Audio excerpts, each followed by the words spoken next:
फिरोजाबाद में चैप्टर चल रहा था हमारा कोऑर्डिनेशन कंपाउंड, उसमें टॉपिक चल रहा था आईयूपीएसी।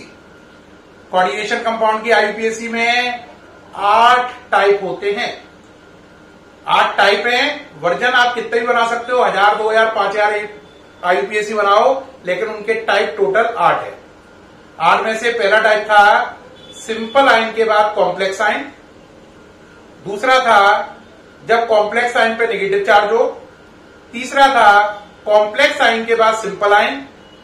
चौथा था जब कॉम्प्लेक्स आयन पर पॉजिटिव चार्ज हो।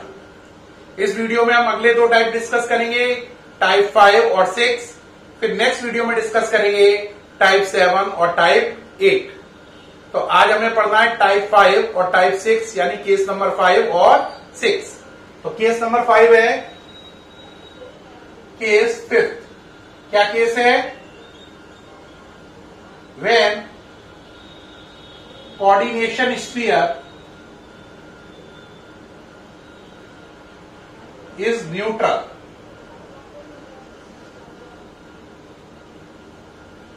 जब कोऑर्डिनेशन स्फीयर न्यूट्रल है ना, when coordination sphere is neutral compound. Coordination sphere neutral compound है। जैसे देखो NiCO4 कोऑर्डिनेशन स्फीयर आया, लेकिन ना इसके इधर कुछ है ना इधर कुछ है, ना इसके आगे सिंपल आयन है ना पीछे सिंपल आयन है। एक और देखें, आपने देखा, एक और एग्जाम्पल लें। आप कहोगे सर और एग्जाम्पल दीजिए। बिल्कुल भाई, क्यों नहीं, एक एग्जाम्पल और लो। आपने लिखा FeCO5 कोऑर्डिनेशन स्फीयर है, ना इसके आगे कुछ ना पीछे कुछ। MN3CO12 ना इसके आगे कुछ ना पीछे कुछ। ये तीनों एग्जाम्पल ही मैंने क्यों सेलेक्ट किए? ये इसलिए सेलेक्ट किए क्योंकि ये तीनों ही बोर्ड एग्जाम में आ चुके हैं। तीनों बोर्ड एग्जाम में आ चुके हैं, ये IIT मेंस में भी आ चुका है। इसीलिए मैंने ऐसे एग्जाम्पल सेलेक्ट किए जो बेहद काम किए हैं, है ना। तो ये तीनों एग्जाम्पल को एक एक करके देखो। खास पहचान क्या है? कोऑर्डिनेशन स्फीयर होगा, ना आगे सिंपल आयन होगा ना पीछे होगा, ना आगे कोई ना पीछे कोई। ठीक है, अब स्टार्ट करते हैं। अब पहले एक बात सुन लें, CO जो है जब वो लिगेंड का काम करे, किसका काम करे? लिगेंड का, तो उसका नाम होता है कार्बोनिल। और जब वो लिगेंड का काम नहीं करे तो उसका नाम होता है कार्बन मोनोऑक्साइड। क्या होता है? Carbon monoxide. और जब लिगेंड का काम करे तो कार्बोनिल, नहीं करे तो कार्बन मोनोऑक्साइड। तो अभी ये ब्रैकेट के अंदर है, ब्रैकेट के अंदर है तो इसका मतलब लिगेंड का काम कर रहा है, तो इसका नाम कार्बोनिल होगा। तो चलो भाई, कितने हैं? 4, टेट्रा कार्बोनिल। अब मेटल पे आ जाओ, Ni पर।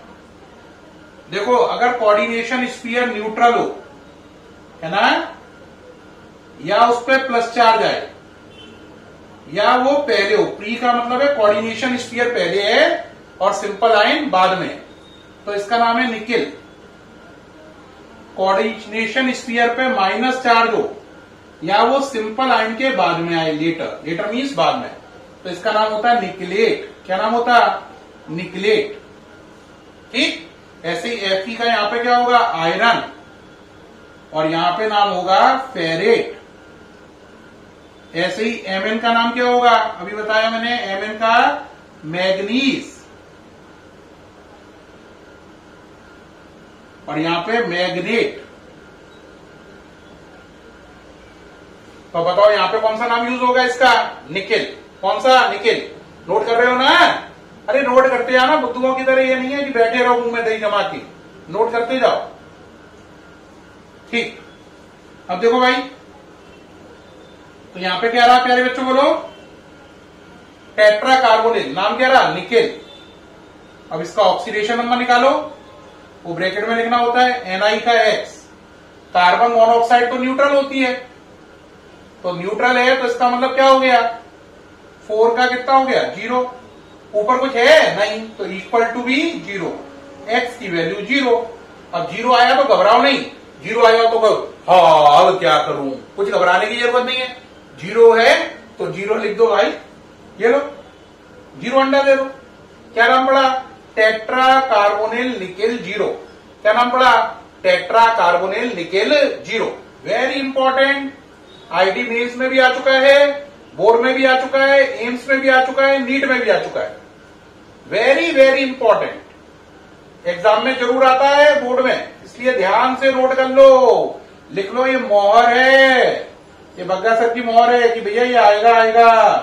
वेरी इंपॉर्टेंट, ठीक है, ये मोहर लगा लो इस पर, ये आना ही आना है।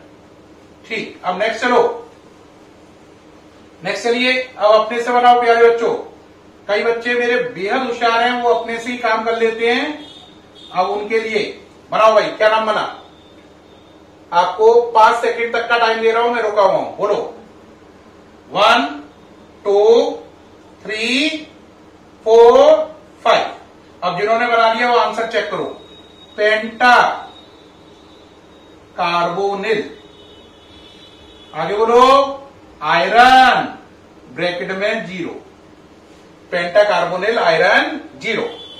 और एक बच्चा कहेगा वाह सर मजा आ गया, ये तो एकदम दिमाग में सटीक आ गया, दिमाग में खटाखट आ रहा है एकदम। आईयूपीएस तो बड़ी मस्त है, चीज है।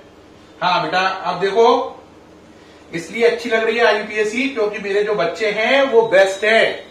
जो सुन रहे हैं इस वीडियो को वो मेरे बहुत प्यारे और बेस्ट बच्चे हैं, जो ध्यान से बात को समझ रहे हैं, है ना। तो मेरे उन ब्रिलियंट बच्चों के लिए क्लैपिंग भी होनी चाहिए, है ना, सबसे अच्छे बच्चे हैं।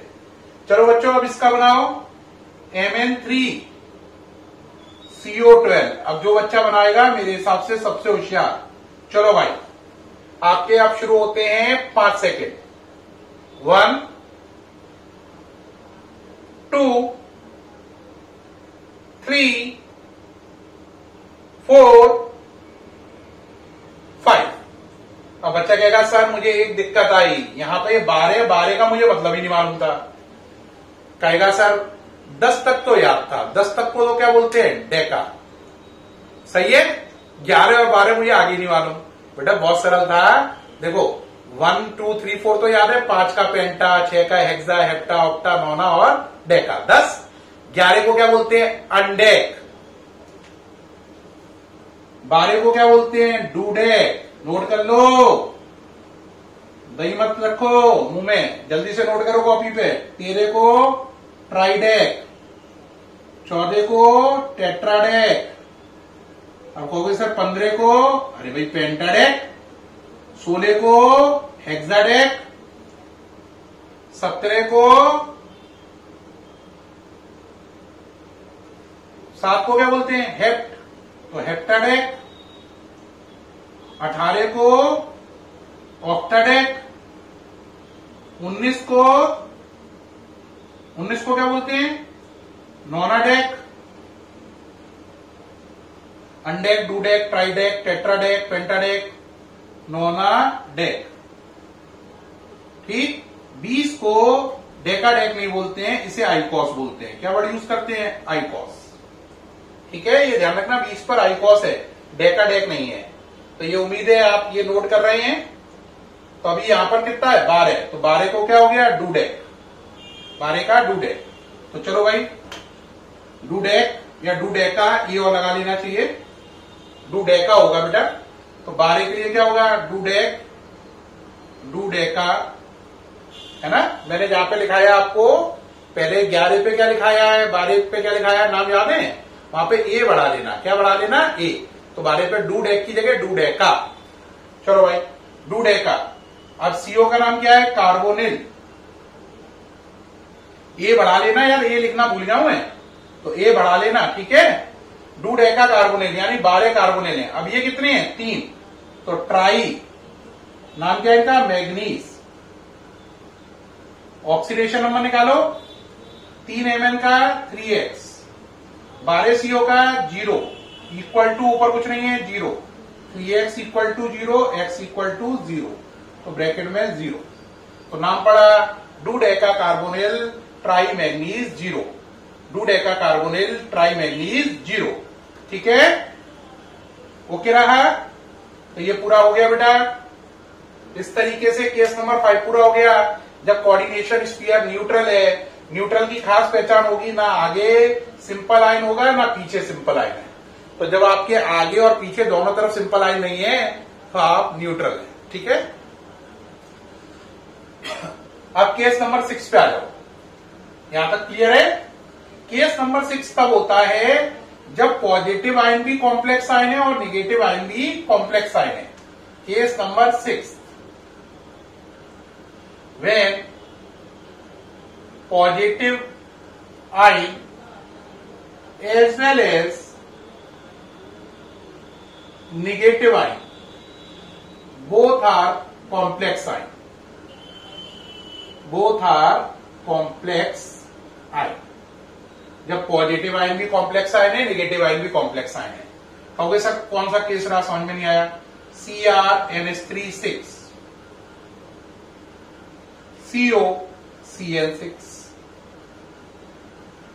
देखो पॉजिटिव आयन भी कॉम्प्लेक्स आयन है, निगेटिव आयन भी कॉम्प्लेक्स आयन है। Complex ion followed by complex ion या positive complex ion followed by negative complex ion, ठीक, दोनों ही कॉम्प्लेक्स आयन है। चलो भाई हेक्सा, यहां पे मेटल भी सेम ही ले लो, एक बार Cr ही ले लो तो आपको और क्लैरिटी आएगी। Hexa amine. अब ये कोबाल्ट कहां है, सॉरी ये नाम क्या है, क्रोमियम। कौन है, क्रोमियम। मेटल कौन है, क्रोमियम। अब ये क्रोमियम जो है, मैंने आपको क्या बताया था, बोलो कोऑर्डिनेशन स्फीयर पे कौन सा चार्ज हो, प्लस, या न्यूट्रल का केस हो, या कोऑर्डिनेशन स्फीयर पहले आए, तो आप Cr को क्या बोलोगे, क्रोमियम। कोऑर्डिनेशन स्फीयर पे नेगेटिव चार्ज हो या वो बाद में आए लेटर, तो आप बोलोगे क्रोमेट। ये सही। तो यहां पे चलो हेक्सामाइन, ये कोऑर्डिनेशन स्फीयर क्या आ रहा है, पहले प्री वाला केस है। ये कोऑर्डिनेशन स्फीयर क्या आ रहा है, बाद में, ये वाला केस है। तो ये वाला Cr ये वाला है, ये वाला इधर वाला है। तो नाम क्या पड़ा, बोलो बोलो भाई, बोलो, बोलते जाओ। हेक्सामाइन क्रोमियम। ऑक्सीडेशन नंबर अभी देख लेंगे। फिर आगे चलो, हेक्सा 6 Cn का हेक्सासाइनो। अब ये क्या हो जाएगा, क्रोमेट। क्या हो जाएगा, क्रोमियम नहीं, क्रोमेट। ऑक्सीडेशन नंबर निकालना है। कितने Cr हैं, 2, तो मिलाकर मान लिया 2x, x 2x। 6 अमोनिया का 0, 6 Cn का -6 equal to 0, 2x equal to +6, x equal to plus का 3। तो इसका मतलब है आपने x इसे भी माना है, इसे भी माना है, तो ये भी थर्ड हो गया, ये भी थर्ड हो गया। तो अब पूरा नाम क्या पड़ा, बोलो इसका। इसका पूरा नाम पड़ा hexamine chromium third, hexacyanochromate third. Hexa amine chromium third, hexacyanochromate third, ये नाम पड़ा। नोट करिए। आप कहोगे सर हम खुद बनाना चाहते हैं। बिल्कुल बेटा, अब तुम्हारी बारी है, बनाइए जरा एक। NiH2O 4, 4 की जगह भी 6 कर सकते हो, NiH2O 6, ठीक है। अगला चलो, NiCN6।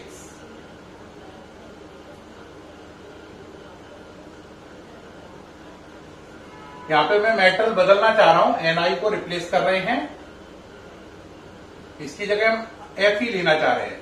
Fe ज्यादा पॉपुलर है, उससे लो। चलिए भाई शुरू करिए। हाँ भाई बोलो बच्चों, कितने हो गए, हेक्सा, पानी है एक्वा, ओके। इस Fe को क्या बोलोगे, आयरन, क्योंकि ब्रैकेट पहले आ रहा है। इस Fe को क्या बोलोगे, फेरेट, क्योंकि ब्रैकेट बाद में आएगा, iron bracket, hexa aqua iron. आगे चलो, हेक्सा साइनो, ठीक, फेरिट। ऑक्सीडेशन नंबर पे आ जाओ।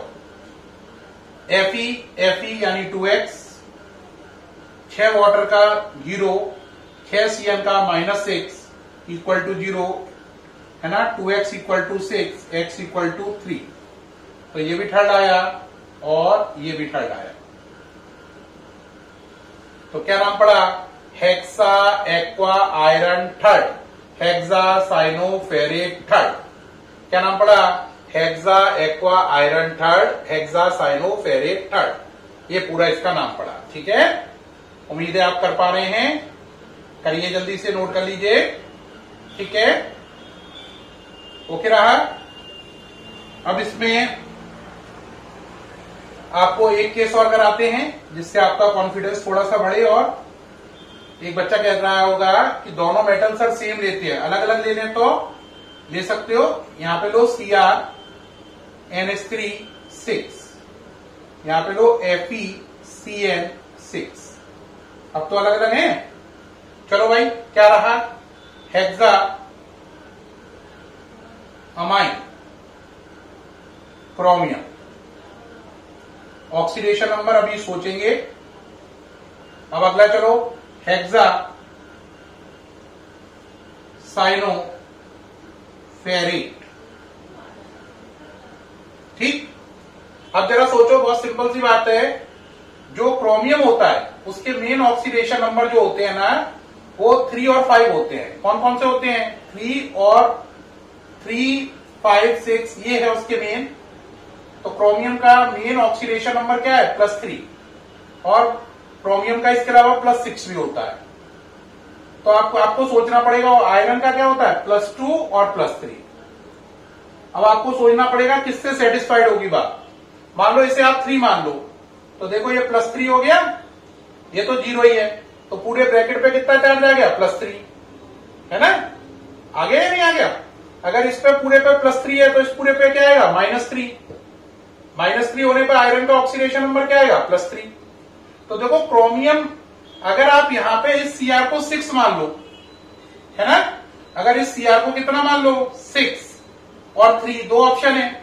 अगर आप इसे 3 मानोगे प्लस का, तो आयरन आपका +3 आएगा। लेकिन अगर आपने क्रोमियम को प्लस का 6 मान लिया, तो प्लस का 6 करने के चक्कर में आयरन पर भी आपका चार्ज क्या आएगा? करके देखिए, आयरन पे हो जाएगा इस पे +6, तो इस पे हो जाएगा -6। -6 का मतलब आयरन का ऑक्सीडेशन नंबर 0 आएगा, है ना?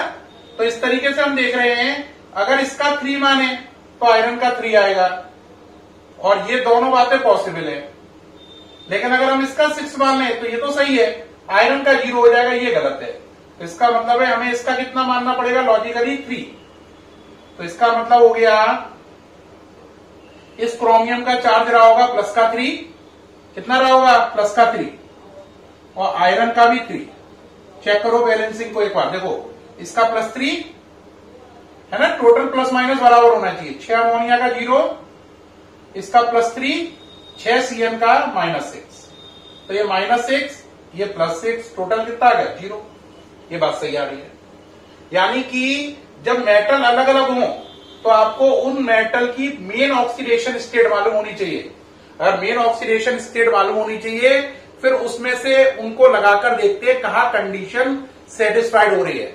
लेकिन अगर आपको मेटल अलग अलग है और आपको मेन कंडीशन दोनों की ऑक्सीडेशन स्टेट नहीं मालूम, तो आपका आइडिया गलत भी हो सकता है ना? लेकिन अच्छाई वाली बात यह है कि अलग अलग मेटल वाले केस बोर्ड एग्जाम में कभी भी नहीं आते हैं। अलग अलग मेटल वाले केस किस में आते हैं? आंसर IIT में आते हैं। और जब IIT में आते हैं तो उस कंडीशन में वो आपको ऑप्शन देगा, क्योंकि 4 ऑप्शन में से एक सेलेक्ट करना है। तो आपको ऑप्शन देख के अंदाजा लग जाएगा कि क्रोमियम थर्ड, फेरेट थर्ड, तो क्रोमियम थर्ड वाला हो सकता है, आयरन थर्ड वाला हो सकता है। लेकिन अगर क्रोमियम 6 लिखा हो, आयरन 0 लिखा हो, तो आपका दिमाग तुरंत बताएगा यार ये पेयर सही नहीं है, क्रोमियम तो 6 हो सकता है, आयरन 0 नहीं हो सकता। तो आप हाल प्रिडिक्ट कर लोगे कि ये गलत है, ये सही है, और आप सही ऑप्शन पे टिक लगा दोगे। ठीक है बेटा? तो ऐसे केस जिसमें मेटल अलग अलग हैं, ये केस आते तो हैं, लेकिन IIT वगैरह में आते हैं। बोर्ड में अभी तक ऐसा केस रिपोर्ट नहीं है आपके में, लेकिन आपको तैयार रहना चाहिए। आए तो फिर आपको क्या मालूम होनी चाहिए? Main oxidation state. क्या मालूम होनी चाहिए? मेन ऑक्सीडेशन स्टेट क्या है? जैसे मुझे मालूम था क्रोमियम की 3 और 6 है, आयरन की 2 और 3 है। तो अगर मैं इसको 3 रख रहा हूं तो ये 3 मिल रही है, तो ये पेयर तो वैलिड हो रहा है। लेकिन अगर मैं इसे 6 रख रहा हूं तो इसे 0 मानना पड़ेगा, और इसकी होती है 2 और 3, 0 तो होती ही नहीं है। तो इसका मतलब ये वाला पेयर वैलिड नहीं है। ठीक है? ऐसी बेसिक जानकारी होना फिर आप पर बहुत जरूरी है, नहीं तो फिर आप अटक जाओगे। ठीक है? इसके लिए एक बात ध्यान रखें, जो एलिमेंट स्कैंडियम से लेकर लास्ट जिंक तक है उन सबका आप ऑक्सीडेशन नंबर याद रखें, मेन कौन सा होता है। ये मैंने आपको लैंथेनाइड एक्टिनाइड में कराया भी है, चैप्टर जब पढ़ाया था D&F ब्लॉक, तब ये जानकारी दी हुई थी, उसका उपयोग करें। ठीक है, तो दोबारा रिपीट कर रहा हूं, अगर मेटल अलग अलग है बोर्ड में केस नहीं आएगा, कंपटीशन में आएगा तो आपको देख के अंदाजा लग जाएगा कि ये होता है या नहीं होता है। ठीक है, लेकिन अगर बोर्ड में आएगा तो ये टिपिकल वन हो जाएगा, तो फिर आपको ऑक्सीडेशन नंबर कौन सा मेटल कौन सा ज्यादा दिखाता है इसकी बेसिक जानकारी होनी चाहिए। यानी आपको मालूम होना चाहिए कि आयरन +2 होता है, +3 होता है, 0 नहीं होता है। कॉपर +1 होता है, +2 होता है, 0 नहीं होता है ना। क्रोमियम +3 +6 होता है ना, 2 नहीं होता है। ये फिर बेसिक जानकारी जरूरी है। ठीक है, उम्मीद है कि आपको इस वीडियो में जो दोनों केस मैंने कराए, कौन से 2 केस कराए, एक कराया जब कोऑर्डिनेशन स्फीयर न्यूट्रल है और एक केस कराया पॉजिटिव आयन भी कॉम्प्लेक्स है और नेगेटिव आयन भी कॉम्प्लेक्स है। ये दोनों केस अच्छे से समझ में आए होंगे। फिर मुलाकात होगी आपसे नेक्स्ट वीडियो में। Thank you.